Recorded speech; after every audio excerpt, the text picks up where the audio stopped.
উদ্ভ্রান্ত সেই আদিম যুগে স্রষ্টা যখন নিজের প্রতি অসন্তোষে নতুন সৃষ্টিকে বারবার করছিলেন বিধ্বস্ত, তাঁর সেই অধৈর্যে ঘন ঘন মাথা নাড়ার দিনে রুদ্র সমুদ্রের বাহু প্রাচী ধরিত্রীর বুকের থেকে ছিনিয়ে নিয়ে গেল তোমাকে আফ্রিকা। বাঁধলে তোমাকে বনস্পতির নিবিড় পাহারায় কৃপণ আলোর অন্তঃপুরে। সেখানে নিভৃত অবকাশে তুমি সংগ্রহ করছিলে দুর্গমের রহস্য, চিনছিলে জল স্থল আকাশের দুর্বোধ সংকেত। প্রকৃতির দৃষ্টি অতীত জাদু মন্ত্র জাগাচ্ছিল তোমার চেতনাতীত মনে। বিদ্রুপ করছিলে ভীষণকে বিরূপের ছদ্মবেশে, শঙ্কাকে চাচ্ছিলে হার মানাতে।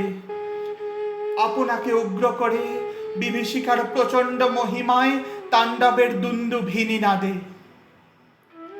হায় ছায়াবৃতা, কালো ঘোমটার নিচে অপরিচিত ছিল তোমার মানব রূপ।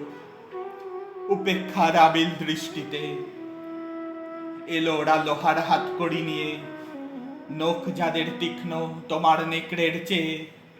এলো মানুষ ধরার দল, গর্বে যারা অন্ধ তোমার সূর্যহারা অরণ্যের চেয়ে। সভ্যের বর্বর লোভ নগ্ন করলো আপন নির্লজ্জ অমানুষতা।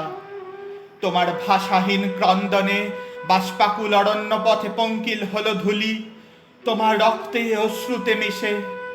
দস্যু পায়ের কাঁটামারা জুতোর তলায় বিভৎস কাদার পিণ্ড চিরচিহ্ন দিয়ে গেল তোমার অপমানিত ইতিহাসে। সমুদ্র পাড়ে সেই মুহূর্তেই তাদের পাড়ায় পাড়ায় মন্দিরে বাজছিল পূজার ঘণ্টা। সকালে সন্ধ্যায় দয়াময় দেবতার নামে শিশুরা খেলছিল মায়ের কোলে। কবির সঙ্গীতে বেজে উঠছিল সুন্দরের আরাধনা। আজ যখন পশ্চিম দিগন্তে প্রদোষকাল, ঝঞ্ঝা বাতাসে রুদ্ধশ্বাস, যখন গুপ্ত গহ্বর থেকে পশুরা বেরিয়ে এলো, অশুভ ধ্বনিতে ঘোষণা করলো দিনের অন্তিম কাল। এসো যুগান্তরের কবি, আসন্ন সন্ধ্যার শেষ রশ্মি পাতে দাঁড়াও ওই মানহারা মানবীর দ্বারে। বলো ক্ষমা করো, হিংস্র প্রলাপের মধ্যে সেই হোক তোমার সভ্যতার শেষ পুণ্যবাণী।